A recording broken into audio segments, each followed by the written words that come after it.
Next, we will have Greg Quinn to talk to us about the dangers of social media addiction and the truth hidden behind it in the terms and conditions. Greg will talk us through his journey of digital privacy realization and how it has changed him for the better. Greg Quinn, everyone. Hello, my name is Greg Quinn, and today I'm going to be telling you about the lucky computer in Beijing who knows all about you, me, and 2 billion other people. Now, I have a phone, and on that phone I have a few social media apps, a few games for when I'm bored. Pretty standard so far, right? Well, a while ago, on my phone, I downloaded an app called TikTok. For those of you who don't know what TikTok is a free social media app that shows the user short videos of around 30 seconds. Now, you might be sitting there wondering, what type of videos? Well, videos about pretty much anything, ranging from politicians communicating with their constituents to some Russian fella jumping 50 feet off a cliff into a frozen lake. So it's safe to say there's quite a bit of range. When I downloaded TikTok, it had well over 1 billion active users, so safe to say it was pretty popular. I downloaded it because all my friends had downloaded it, and they were all saying it was great and showing each other videos on it, and they just said it was really funny.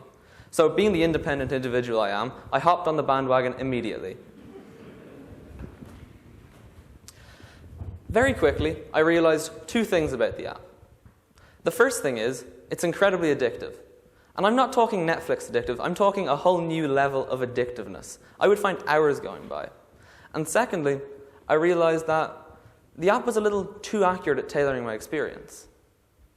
Now, just to preface this, initially my experience with the app was very positive. I enjoyed using it. I found it funny and engaging, and I would always find myself laughing at some obscure video in the 10 minutes when I was waiting for a bus or a dart. But very quickly, the app became incredibly addictive. And those 10 minutes became hours when I wouldn't be doing anything. In the time when I was meant to be studying or doing homework, for 20 minutes before, I'd always be watching just one more video. And even while I was working, I wouldn't be concerned with doing the work correctly. I'd just be concerned with getting it done so I could watch TikTok again. The app had a level of control over my life that I just wasn't comfortable with. Another aspect of the app that I cottoned onto very quickly was how accurate it was at tailoring my feed, the videos I was getting. They were very specific to me and my life. And I wondered, how were my friends and I getting the same videos? Just think for a second. Out of 1 billion users, this app, a computer, is able to narrow me and my friends down. In the world, in Europe, in Ireland, in Dublin, in my school in Dublin, in my social group, in my school, in Dublin, in the world. It's incredible. And it did this without me ever having known.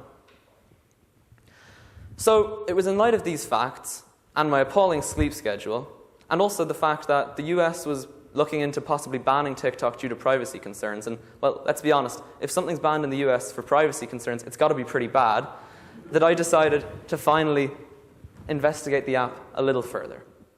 So when I was investigating, I looked at 2 main things. The first thing was, how is this app actually so addictive? And the second thing I decided to look at was, how does it know so much about me?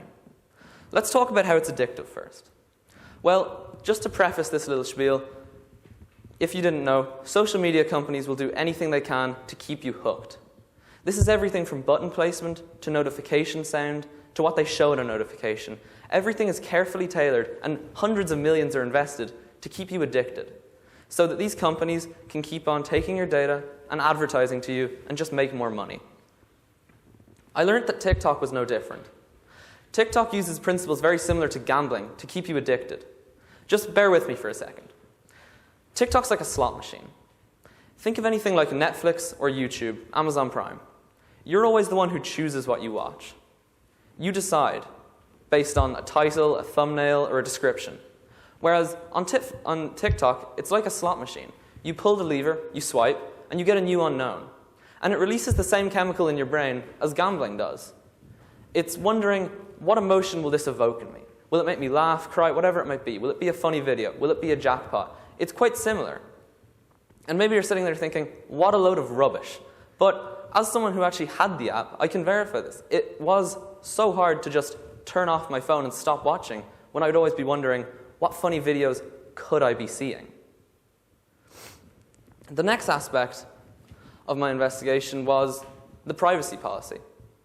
Because, well, we all know social media is addictive, but maybe we don't know about the privacy policy. And by the way, after actually reading the privacy policy, calling it a privacy policy is definitely a bit of a stretch, because I decided to take 2 hours out of my day to actually read it. I understood about 30% of what was there, but from what I didn't understand, what I learned was pretty disturbing. First of all, the app is able to monitor your interaction on everything you watch. You're being carefully timed on each video of each topic, so a profile of you can be built up, and you can get videos more specific to you. Again, to keep you hooked. The app has access to your IP address. And for those of you who don't know what an IP address is, that's your location. And finally, the app has access to, can, and does store your data for as long as it wants. But more disturbingly, it can sell it. And this is something that I signed up to without ever having known. The app was building up a profile about me which had everything about me in it. The app started knowing more about me than I knew about myself. A profile of me was being built up that was similar to the kind of profile that Stasi would have and did kill for, but now it was something that I was simply giving away for free, without even knowing. So, it was in light of these insidious facts, and the fact that the app was just tearing so much time out of my day, that I finally made the decision to delete the app. I then re-downloaded a week later, but let's not focus on my weak willpower. Instead, let's focus about how hard it was to delete, because I did re-delete it finally for good. And it was so hard to delete. The app had a level of control over me that I just couldn't ever have imagined. When I was deleting the app, there were things going through my head like, what videos will I miss? Will my friends be talking about things that I just don't get?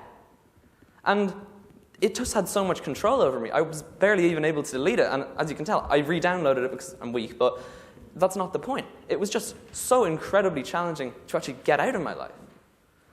And now, there actually were no negative consequences of it, of deleting the app, of course. None. I was paranoid of all this stuff happening, but none of it did. Instead, the consequences were only positive. That being said, there was some minor withdrawal of going onto my phone occasionally only to realize the app was gone and having free time in my hands. But the consequences were only positive. Think, the 20 or so minutes that I used before study to just be watching one more video was gone. And while I was studying, I wasn't constantly thinking about finishing just so I could go watch more TikTok.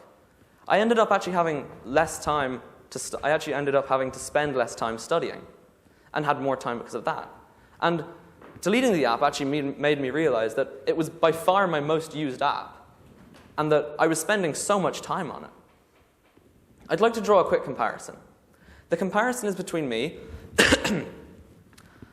sitting in my bed for 2 to 3 hours watching a video of some guy going on a hike.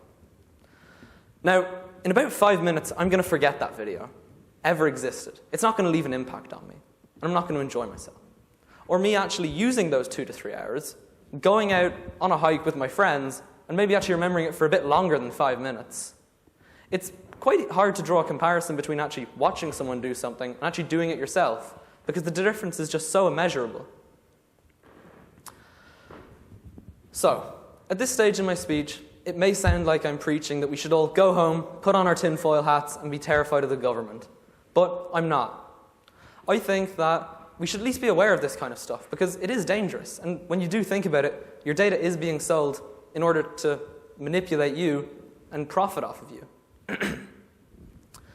But then again, there are days I'm not bothered. There are days that I'm perfectly willing to accept that my data is being stripped and sold to China, and I'm just happy to click accept all cookies. I'm not bothered to read the terms and conditions every time, because let's be honest, who has time for it? But on days I am a little more conscientious, I do try to remember the consequences of it and how advertising is being targeted at me to manipulate me.